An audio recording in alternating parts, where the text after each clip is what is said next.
కృష్ణానది పరవళ్లు తొక్కుతోంది. ఆల్మట్టి నారాయణపూర్ నుంచి భారీగా వరద నీరు విడుదల చేస్తున్నందున జూరాలకు 62,000 క్యూసెక్ల నీరు వచ్చి చేరుతోంది. జలాశయం నుంచి విద్యుత్ ఉత్పత్తితో పాటు కాలువల ద్వారా 51,415 క్యూసెక్ల నీరు దిగువకు వదులుతున్నారు.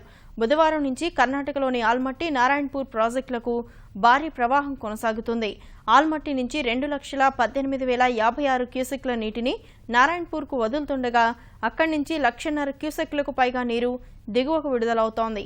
శుక్రవారం జూరాల జలాశయానికి పెద్ద ఎత్తున వరద నీరు వచ్చే అవకాశం ఉంది.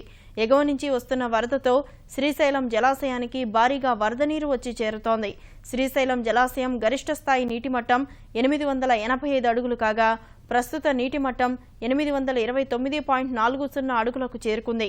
కుడిగట్టు విద్యుత్ కేంద్రంలో 4 యూనిట్ల ద్వారా 87 మెగావాట్ల సామర్థ్యంతో విద్యుత్ ఉత్పత్తి చేస్తూ 17,809 క్యూసెక్ల నీటిని దిగువకు విడుదల చేస్తున్నారు.